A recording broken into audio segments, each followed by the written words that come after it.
Hello and welcome back to English Today. This is DVD 13 and the first DVD of your upper intermediate level.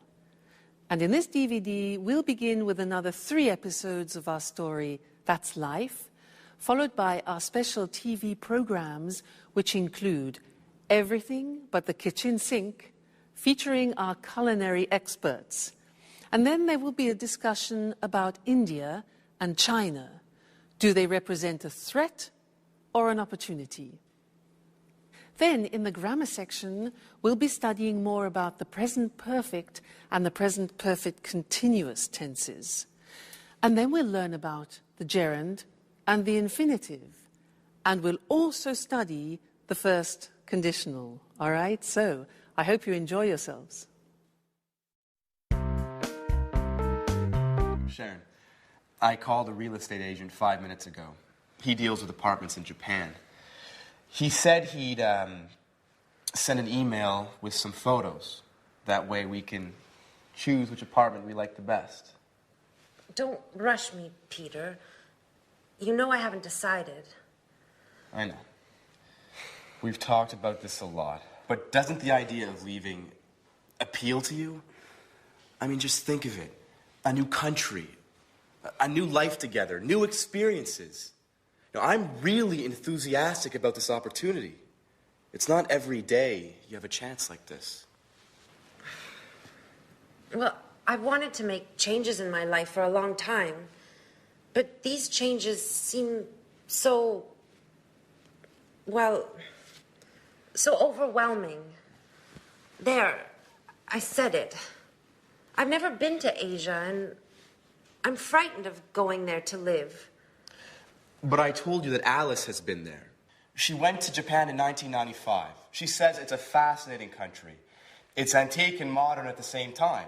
It's full of interesting traditions and new innovations. I know. I've read a number of books.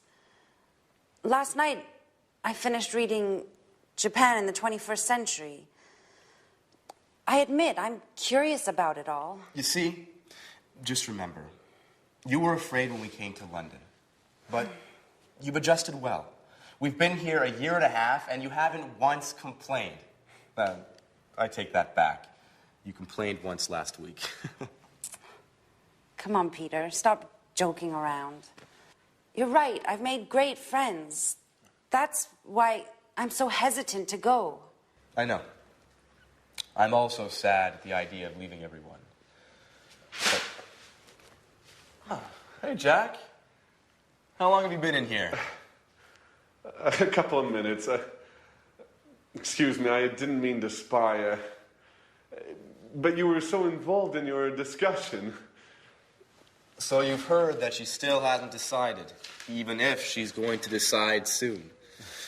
In fact, we were just talking about which apartment to choose.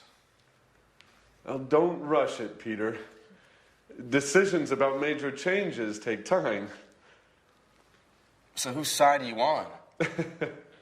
I need to get going. I took my watch to be repaired 2 weeks ago, and I still haven't picked it up.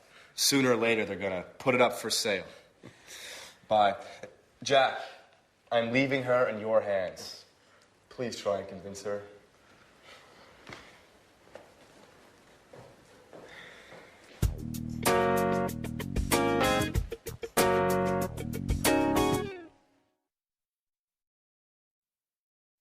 Hello again and welcome back to English Today, your live TV program where you can learn the English language.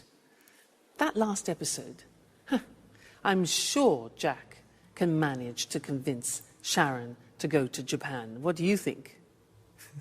We will see how that evolves. Now let's go back to the present perfect. Remember that we have learned so far that we use the present perfect with genie, just, ever, already, never, and yet. Well, I want to give you 2 more acronyms to help you understand when you use the present perfect. And the first one is this: flot. Now, you see at the top we have 4. 4 is a time word. And we use for a length of time. What's length? Length means a duration of time. So if you want to say 10 years, for example, you would say, I have lived in France for 10 years. For 10 years, a duration of time. Or, for example, 5 minutes. I have worked here for 5 minutes. Okay, so for we use for a length or a duration of time. That's flot. F-L-O-T, flot. Now, let's look at the second one, spot. Now, spot starts with the word since. Since is a word that we use when we're talking about an exact point of time. So, let me give you an example. If I say 5 o'clock, that is an exact point of time. So, you could say, I have been here since 5 o'clock. Or for a year, you can say 1973, since 1973. So these two words are very important, for and since. Flot, spot. For a length of time, and since for a point of time. Now let's do a little exercise to help you with that. I will say something like 2 days. You must decide whether to use for or whether to use since. Okay? So, 2 days. Is it a length of time or a point in time? Length. So, for 2 days. I have been here for 2 days. Another example. Thursday. Thursday's a point of time, so since Thursday. Great. For a long time. A long time. Exactly, that is a duration, it's a length, so it's for. I gave you the answer. Another one, December. Good, it's a point, so since December, very good. This one, weeks. Very good, 4 weeks. Okay, fine. Let's think of another one. 2001. Okay, that's a point of time, so since 2001. Those are some examples. Let's go to the screen now, and I'll show them to you in a written form. That way you can memorize them and fix them, okay? So, flot and spot. There we have it. For a length of time, flot. So this is to express duration. The examples, I've lived here for 10 years. Then, he's known her for ages. Now, for ages means for a long time, okay? Then we had spot, which is since, and we use it for a point of time. The examples, she's worked there since the 7th of June. Point of time, that's a date. And they've been here since 1978, a year. Okay, so flot and spot. Now, the interesting thing is that when we ask questions about that, we use the word how long. For example, how long have you been here? And we use the present perfect. Look at the screen. We say, how long have you lived in Cambridge? And the answer would be, I've lived in Cambridge for 10 years or since 2001. You see? Now, remember that how long is different to how many times. How many times is 1, 2, 3, 4, 5. How long is a period of time? Okay? Another example. How long has he worked there? Answers. He's worked there for 10 years, or he's worked there since 1973. All right? Now, just look at the examples we practiced. We have for 2 days, for ages, 4 weeks, for a long time, duration, then since Friday, since 5 o'clock, since 2001, since I was young, and since December. Great. Okay, so there we have it. We have genie, just, ever, already, never, yet. We have flot and spot, which is for and since. This is when we use the present perfect. Great. Now, let's go back and see if Jack has managed to convince Sharon to go to Japan. Okay? Bye. You can't leave.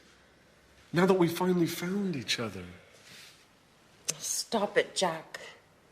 I'm so confused. Don't you start. I was thinking, you'll be all alone in a foreign country. You won't know anyone. Peter will be at rehearsals all day. At least here you have us. I will always be here for you. Yes, I know that.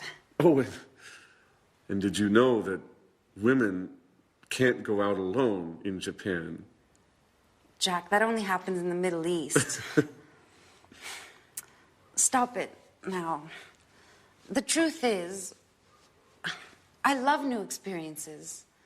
Remember when I moved to London 2 years ago? I've loved every minute of it.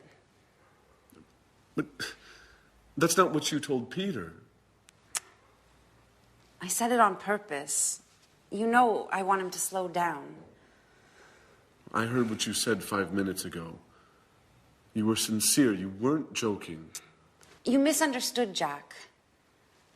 I'm not afraid of leaving. I've lived in a lot of different places in my life. I've done a lot of things. I've worked as a babysitter, as a tour guide, as a waitress. I'm sure I'll find something in Japan. I know you all too well, Sharon. You haven't ever really enjoyed any of those jobs. You still haven't found what you want to do in life. Stop it, Jack. I'm glad you promised Peter to convince me to go. I didn't promise him anything. So, what have you decided? Are you going to move? I don't know. I think I will. Yes. I'm going to move.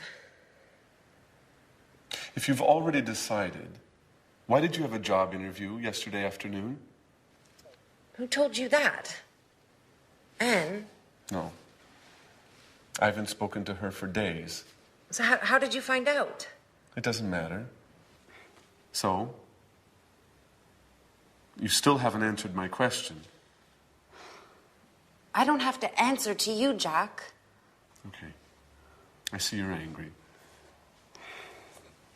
It just proves that I'm right. Jack, sometimes you are so impossible.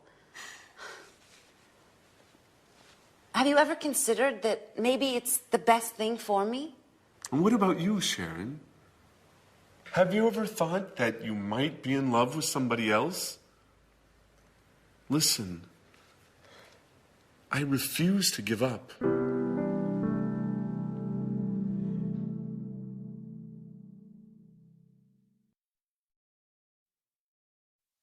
Love is difficult, isn't it? I know something about that. But so is the simple past and the present perfect. And in fact, this is an important lesson because one of the most difficult things in the English language is to decide when to use the simple past and when to use the present perfect. I hear a lot of people making mistakes about this. When do we say I went and when do we say I have gone? Well, remember, up until now, I've tried to help you with these acronyms, you remember? Oilway and Genie. And I really do think they'll help you. Now, do you remember Oilway was for the simple past? We use the simple past with on, in, last, when, ago, and yesterday. Okay? And we use the present perfect with just, ever, already, never, and yet. Be careful, There are two A's. This is already, this is ago. Okay, so be careful there. So when you are speaking English, you have to make these choices. What do I use? Simple past or present perfect? And it depends on what time reference or time word you are using in the sentence. That is the most important thing, okay? Which one of these acronyms? Let me give you an example. We'll take a simple verb like I go. Now, if you want to use already in the sentence, what do we use? Do we use present perfect or simple past?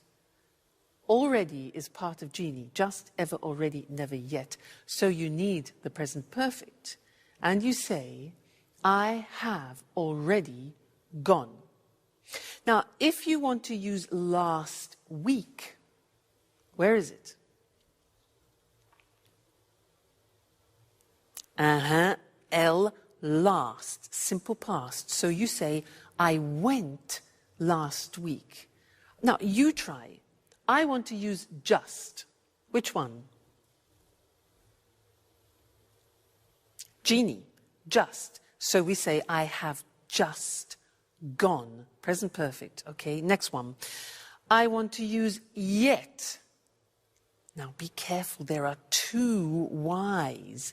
This one is yet, this one is yesterday. Be careful. So, yet is negative, do you remember? It's present perfect, and the yet is at the end of the sentence. So, I haven't gone yet. All right? That's more difficult. Yet. So that's an exception. Next one. When? When? Okay, simple past. For a question, very often, when did you go? Next one. Never. Right? I have never gone. Present perfect. Fabulous. 2 days ago. Now this is already and that is ago. So, I went 2 days ago. Great, you're getting the hang of it. On. Yes, so I went on Friday, for example. Yesterday. I went yesterday. And the last one, in. Yeah, good. I went in June or in September. Fantastic. So that's it. Okay? When you are deciding whether to use the simple past or present perfect, think of the time words. And let's look at that on the screen, just to remind you once more, because this is difficult. So, oil way is for specified time, on, in, last, when, ago, yesterday. I saw him on Friday. We went there in 1988. She came last week. When did you visit them? Question form. I visited them 2 weeks ago. I saw him yesterday. On, in, last, when, ago, yesterday. Then genie for unspecified time, indefinite time, just, ever, already, never, yet. Examples, I have just seen him. Have you ever been to America? They've already eaten. He's never learnt.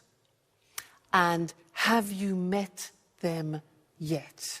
Okay, yet at the end. So please try and memorize these. Oil way, genie, and think about it when you have to decide between simple past and present perfect. All right? Good luck. And I'll see you again soon. Bye.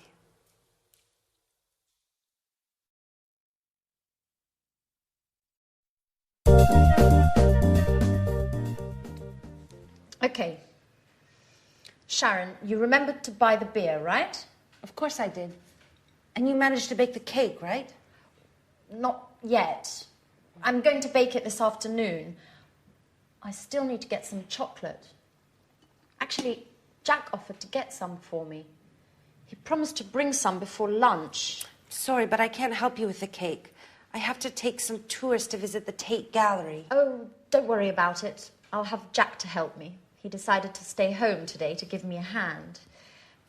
Just don't forget to tell Tom, David, Mary, and all the others.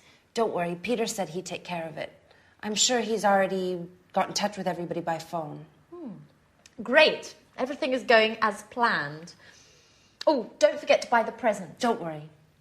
How about getting an astrology book? She'd love that. Absolutely. She loves reading those kinds of books.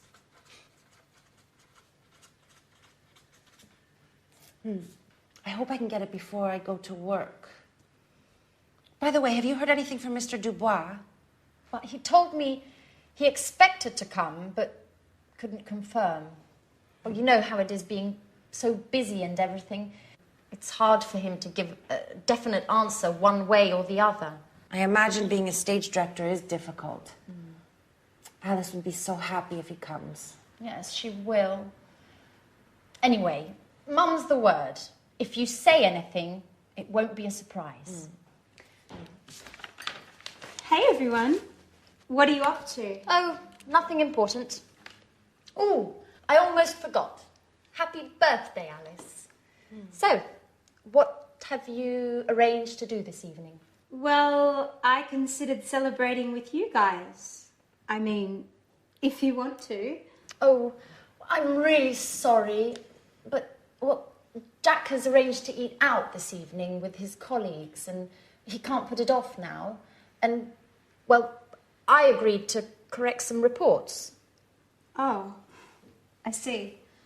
What about you, Sharon? Oh, I'm terribly sorry, but I agreed to go to the theatre with Peter, and he won't be finished rehearsing before midnight. But I thought... Well, I know we promised to have a party, but why don't we postpone it? It's just not possible today. What a shame. I can't stand the thought of being all alone on my birthday.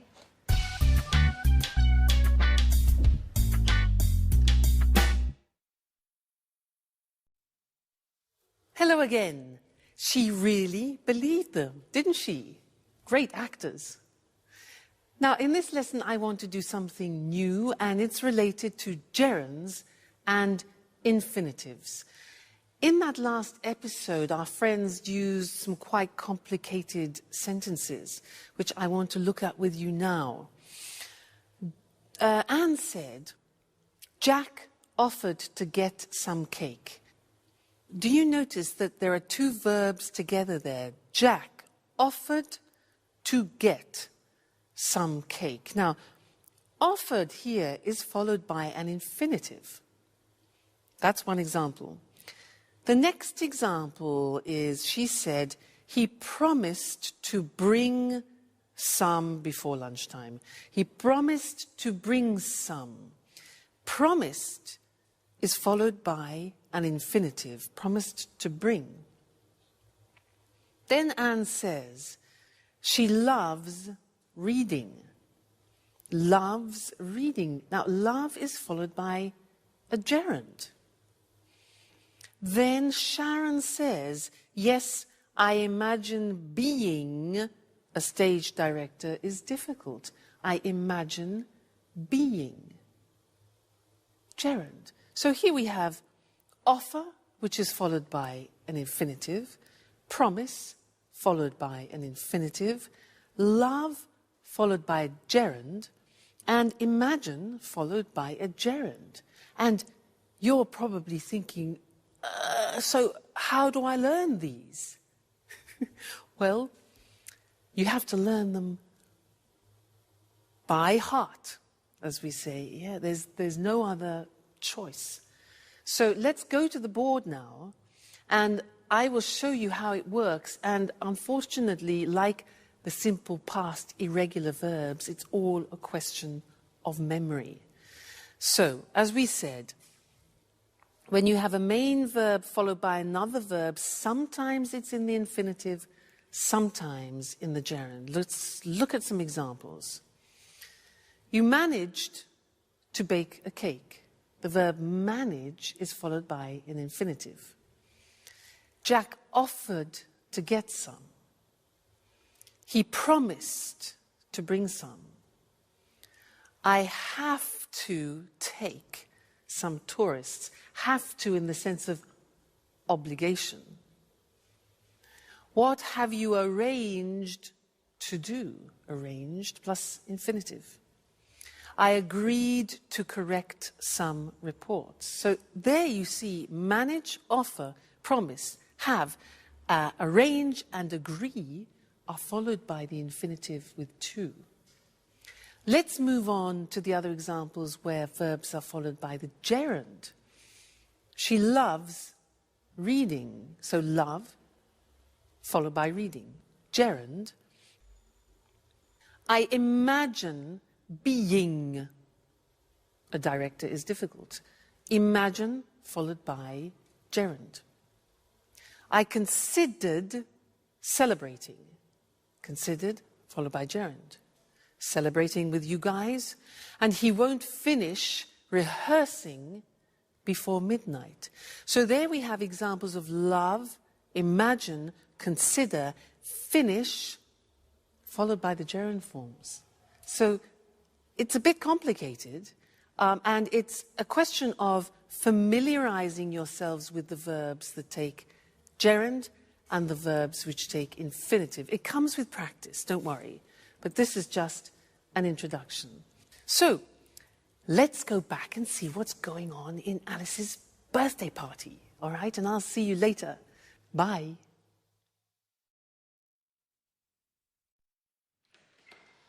Hey, is anybody home? Oh. That's right. I forgot. Everyone's busy this evening. What a shame.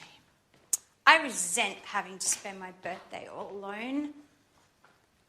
Hey, what's happening here? Surprise! Happy birthday to you.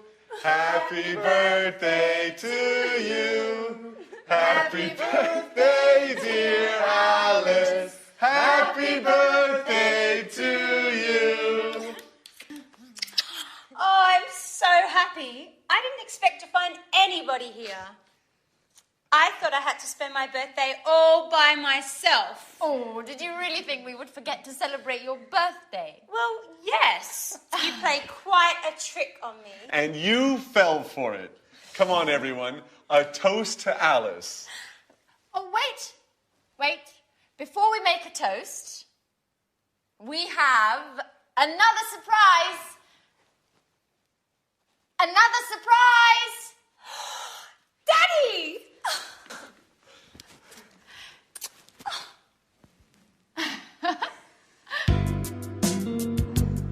This is such a great birthday. How did they talk you into coming? Alice, dear, how could I miss your birthday? Work is important, sure, but nothing is more important than my dear, sweet, only, lovable, adorable little girl. Dad, if you talk like that, you'll make me blush in front of everybody. Listen, I know I wasn't always there for you and that I've made a lot of mistakes, but I want to catch up. Things change. I've got a suggestion for you. Do you want to come and work with me? Really? With you? What would I do? You can write scenes for my films. You've always had artistic flair. I'll teach you the tricks of the trade. You'll learn how to write convincing scenes in no time at all. That way, we'll always be together, if you want. I don't know what to say. I gave up wanting to spend time with you. You don't have to decide to do anything now. Let's celebrate your birthday. Let's toast. Cheers, Alice. Thank you so much, Daddy. This is the best birthday of my entire life.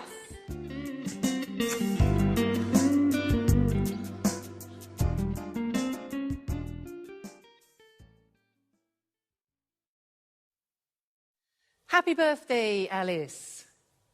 Did you hear what her father said?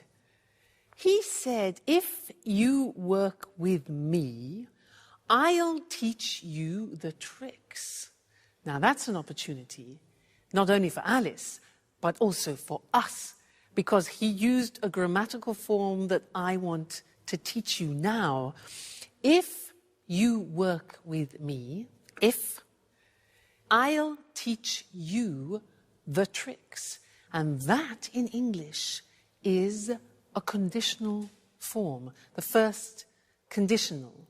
If I work, if plus the simple present, I will teach, followed by the future will.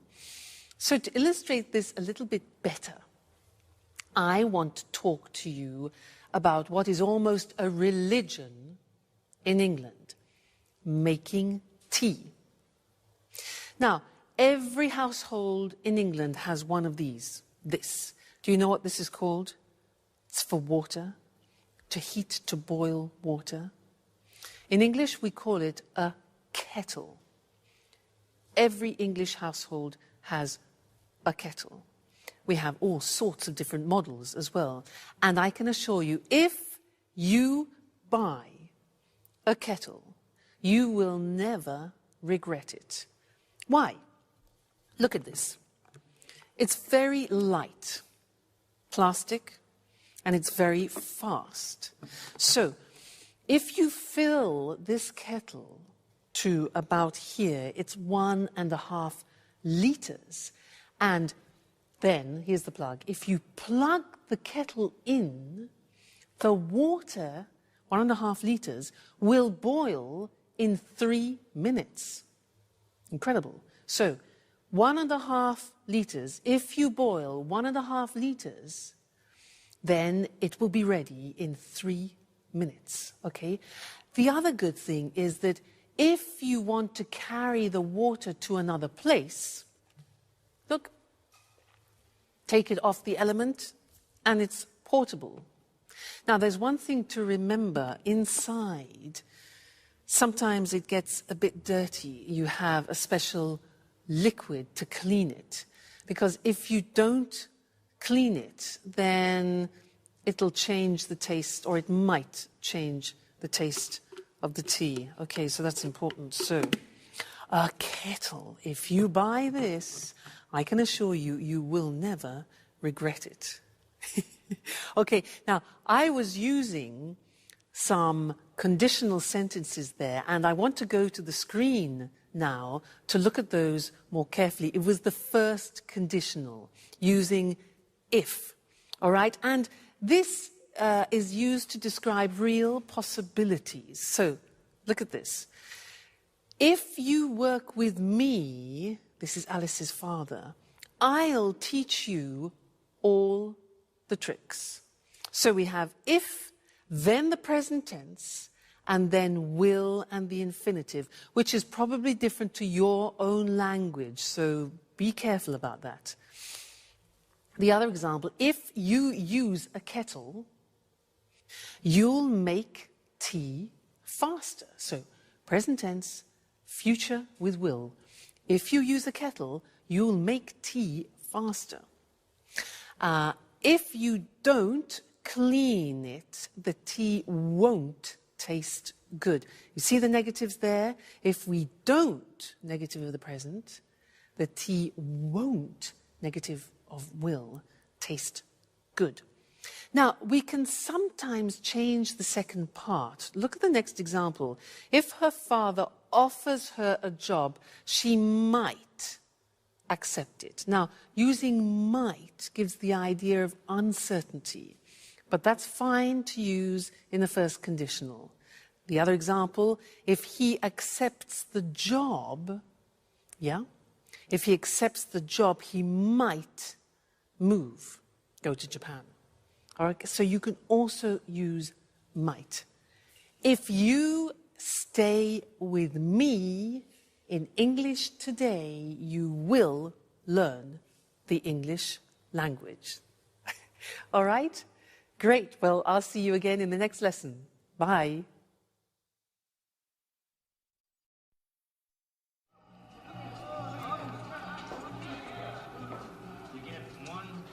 Hi, Jack. Is Anne home? No, she hasn't arrived yet. I've been waiting for her for over an hour. I think she's been shopping. What's the matter? You don't look too well. Nothing, really. Don't lie to me. I've known you for 10 years. Listen, Jack, I really don't want to speak about it, okay? No, it's not okay. We have to speak about the situation and clear the air once and for all. I've been thinking about us a lot. I've been thinking about us so much, I haven't slept well in nights. What have you been thinking, Jack? About us. You're leaving for Japan. I've told you before, and I'll tell you again, Sharon, it's crazy. You can't leave now when we know how we feel. Jack, you're repeating yourself. That's right. And I'll continue repeating myself until you accept the truth. We're made for each other. Stop it. You're embarrassing me. Sharon, listen. I haven't stopped loving you. And I know you feel the same about me. That's it. I said stop it and I meant it. Look, you've made me cry. And anyhow, how do our feelings change anything? How do they change anything? They change everything. You must tell Peter immediately about everything. Tell him you won't go. I'm so happy. I knew you felt the same way about me. Hey, is anyone in there? Oh my God, it's Peter. He can't see me like this. Stay calm. Maybe it's time we tell him everything. Is anybody in there? Hello?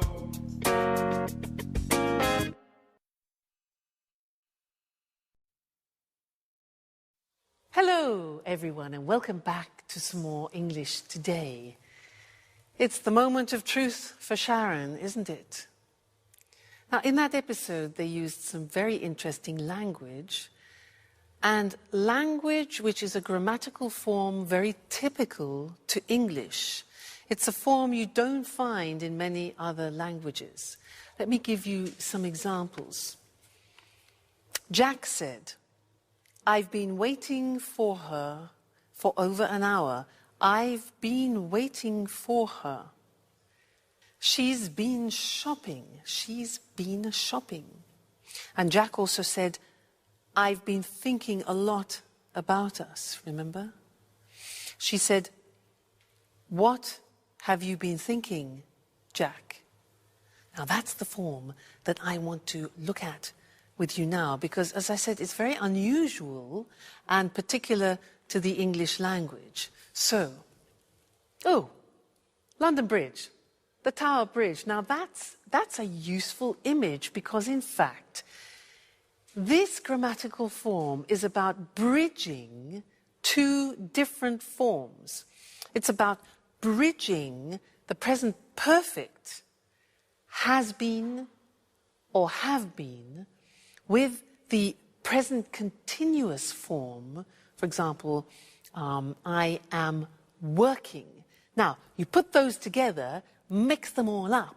Ding, bingo, you get the present perfect continuous. You see, the taxi joins the two together. That's great. I'll give you an example. I have been teaching for years. Now, what does that mean? It means that I started it in the past, this action, and I am still continuing it now. So I started in the past, have been, and I'm continuing now the continuous. I have been teaching English for years. Okay, let me give you another example. Yoga. I started yoga 5 years ago. I'm still doing yoga now, so I say, I have been doing yoga for many years. I have been doing yoga for many years. Okay, so that is this interesting mixture of present perfect and the present continuous. Okay? So, I think in order to understand it a little better, we should go to the screen so that you can see it in the written form. I remind you, it's a tense that you find in particular in the English language, not in other languages. So, here we have it. Sharon has been working as a tour guide for many months. So, an action starting in the past, continuing now. He's been working here for 5 years. He's been stands for he has been working here. They've been playing tennis since May. Okay? That's the positive form. Now, the negative form, Peter hasn't been paying attention to Sharon for a number of weeks. That's the negative. That's true. The question form is, how long have you been doing your homework this morning? Have you been doing inversion? How long has she been teaching? We use how long very often because we want to find out the duration, when the action started and the action is continuing now, so what period of time? How long have I been teaching? Then the answer would be, I've been teaching for many years. I could ask you, how long have you been learning English? You can say, well, I've been learning English for years, or whatever the answer is. So that's the present perfect continuous, PPC. And don't worry, this is not the only lesson about it. It's not easy, and I will tell you other things about it in another lesson, the next lesson. All right? So, see you then. Bye.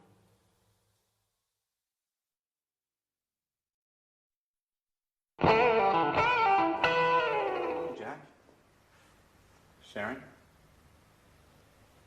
What are you doing here? I've been looking for you for half an hour. Hey, what's the matter? You've been crying. Are you going to explain to me what's going on or not? Peter, listen, calm down. I'm not going to calm down. I want answers, and I want them now. What's going on here? That's what I'd like to know. Jack and Sharon have been here for who knows how long, and who knows what they've been doing. Hey, Jack, it's time you tell me what's up. I'm going to get really mad if I don't get some answers. Okay, stop. Stop! You're acting like little children. Come on, Jack. Let's leave Peter and Sharon alone. They need to talk, and we need to go shopping.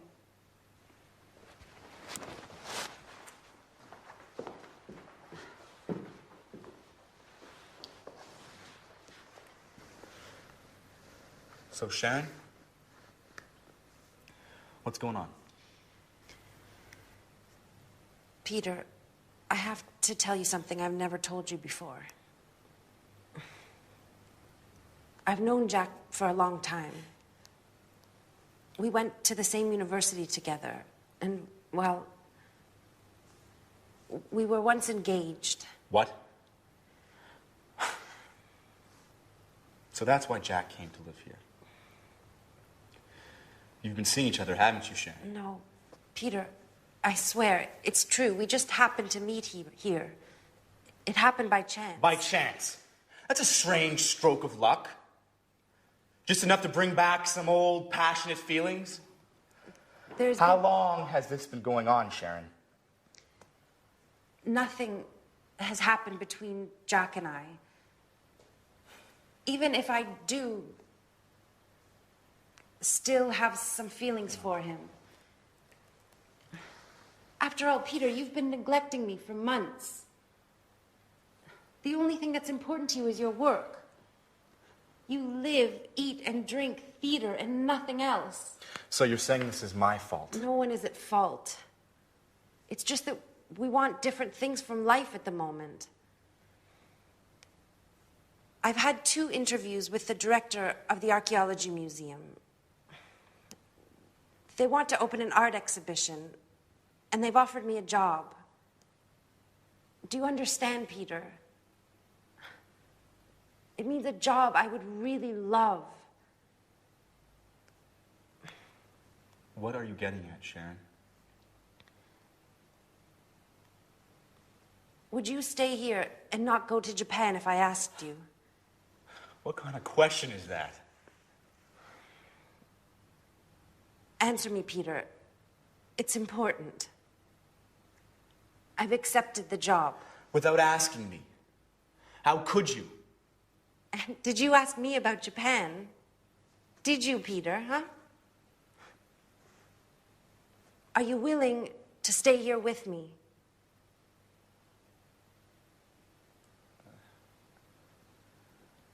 I can't, Sharon. This is my big chance. You see, Peter, I'm right. Nothing is more important to you than your success.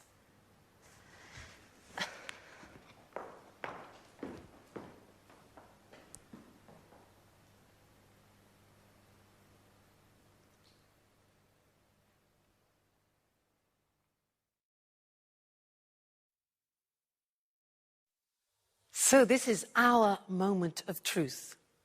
The question is, when do we use the present perfect and when do we use the present perfect continuous? Many people ask me this. They say, Louise, but when do we use the present perfect? I have gone, I have seen, I have done. And when do we use the present perfect continuous? I have been working, I have been learning. Often people confuse the use. And you're right, it's not easy at all. So I'd like to try and help clarify that by these simple things, a revision of what we've already seen. Now, with the present perfect, we use genie. Remember? Just, ever, already, never, and yet. That's important to remember. With those words, we use the present perfect. But with the present perfect continuous, we're using for, since, and how long.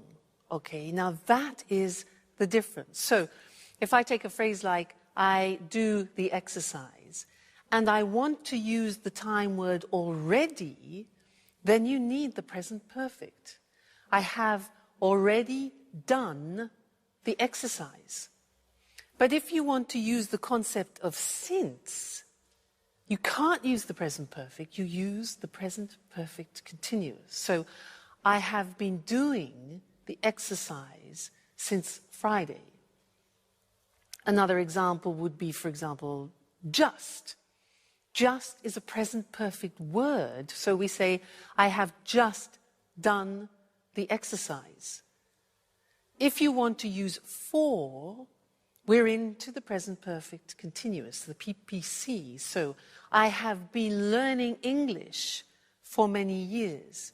So do you see the mechanism? You have to think about what time words you want to use in the sentence. Then you choose the correct grammatical form. Genie for the present perfect.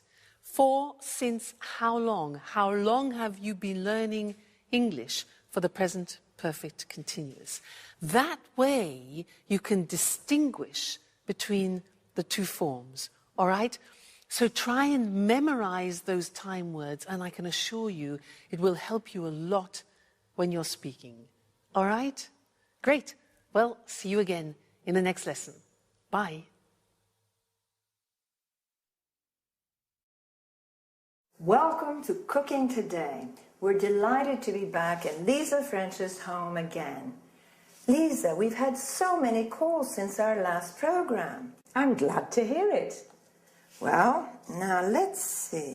Here, Sally from Manchester is getting married in June and has always dreamt of having a well-equipped, modern kitchen just like the ones in the movies. How can we help her? Well, to begin with, a kitchen environment should be well lit and have ample surfaces to work on.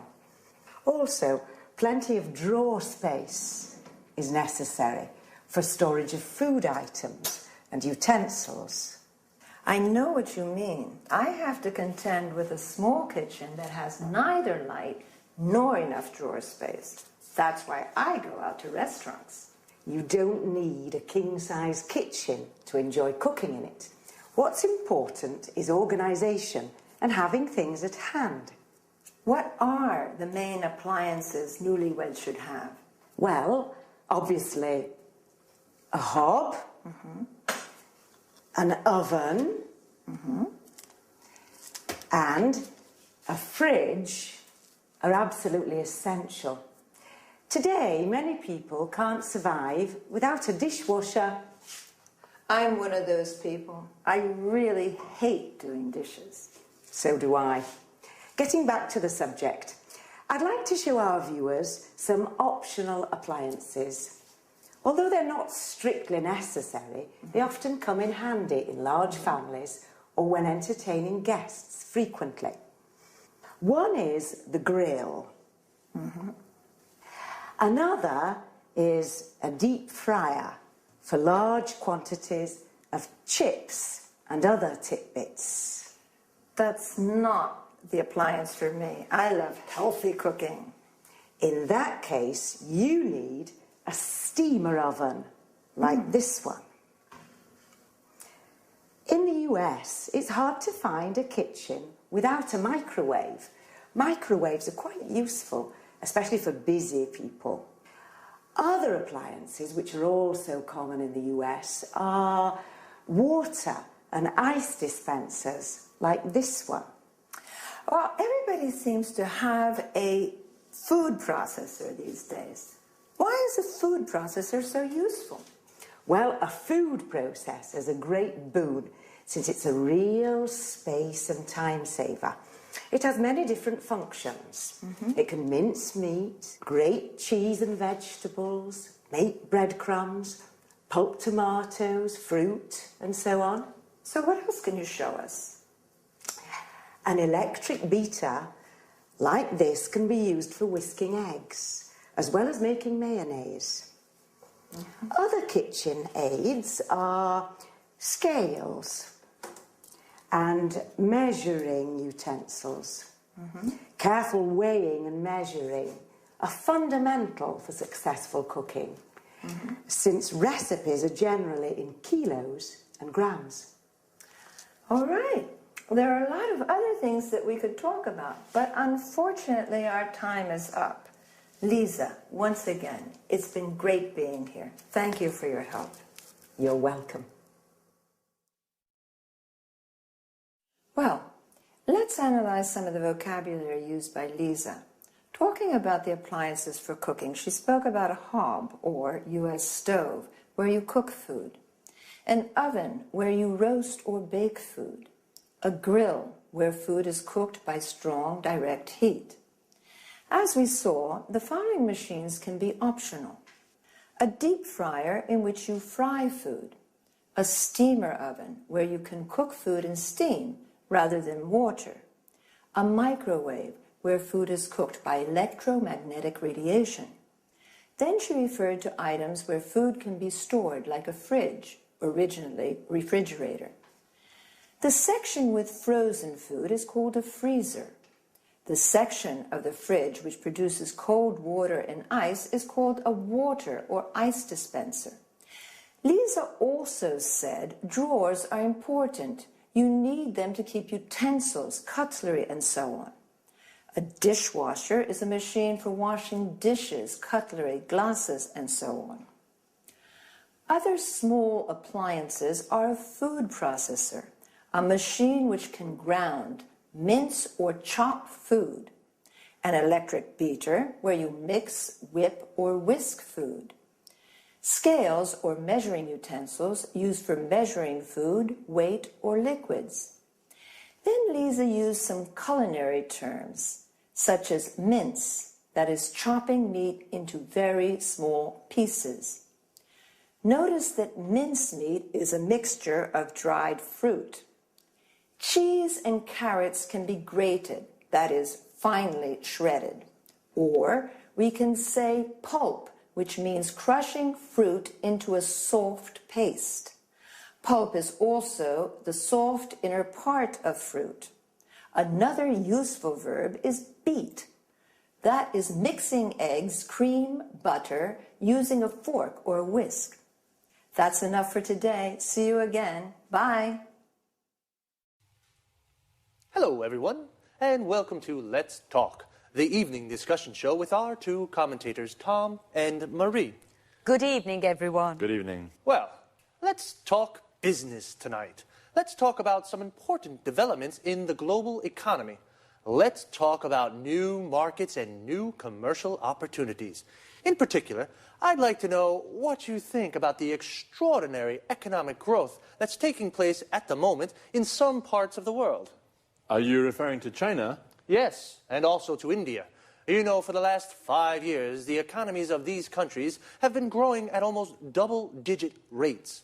In 2005, the Chinese economy grew by 9.9%, the Indian economy by 8%. Compare this with an average of only 1.3% in Europe's Eurozone. How do you see these developments? Is this enormous economic growth an opportunity or a threat for European producers? Well, I'm rather concerned about it, and I believe that many European industrialists are concerned too. These two Asian giants with their enormous populations are threatening European manufacturing and jobs. The fact is that labor costs are so low in China and India that European manufacturers just can't compete. Sorry, Tom, but I really don't agree with you. I don't see these growing economies as a threat to European producers. I believe that China and India offer new, important markets to European manufacturers. You know, both countries have middle classes that are becoming larger and larger. These people are becoming wealthier and are looking to spend their money on luxury goods made in Europe. So, Maria, according to you, European companies can sell their high-quality goods to middle-class Indians and Chinese. Exactly. In this way, European exports to China and India are predicted to increase. Just a second, Marie. The reality of the situation is rather different. India and China are selling much more to Europe than Europe is selling to them. I accept that's true at the moment. But don't forget, Tom, that cheap Chinese goods have helped to keep inflation low in European countries. And this has helped keep interest rates low too. So, consumers have been able to save money and spend this money on other things. Well, I agree with you that European consumers and industrialists have benefited from trade with China. Of course. What's more, today, more and more European companies are building factories in China or are having their goods produced there. Exactly. That's the problem, Marie. European industrialists are deciding to have their goods produced in these countries because labour costs are lower.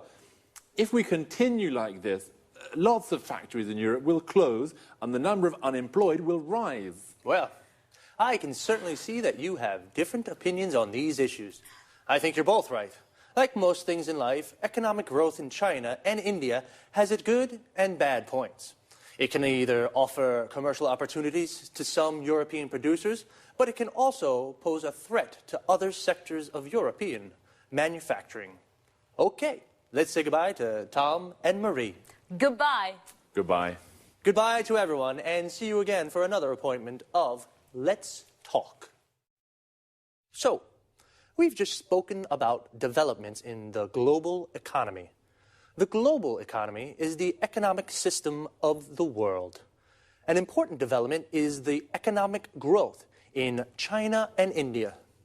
Economic growth is the development of an economy. The Indian economy grows by 8%. Notice the use of by. The Chinese economy grew by 9.9%. Here, notice also how we say 9.9. Is this economic growth threatening to European producers? A threat is a danger, and the verb to threaten means to put in danger. One opinion is that the economic growth of India and China is threatening European producers. Producers are companies that make products. Another word for producer is manufacturer. Why is it a threat? Because there are low labor costs in India and China. Labor costs are how much a company pays its workers to produce something. The number of unemployed will increase in Europe. This is the number of people without a job. We say someone is unemployed when they don't have a job. Another opinion is that it isn't a threat. Actually, it's creating new commercial opportunities for European manufacturers. New commercial opportunities are new markets for products or the chance to sell more to existing markets. Just quickly, before we run out of time, there are a few useful expressions for discussions I'd like to look at. A polite way of asking someone's opinion is, I'd like to know what you think about. When you strongly disagree with someone, you can say, sorry, but I really don't agree with you, or just a second. But if, on the other hand, you agree, you can say, I accept that's true, or I agree with that. Well, that's all the time we have for this time. See you soon.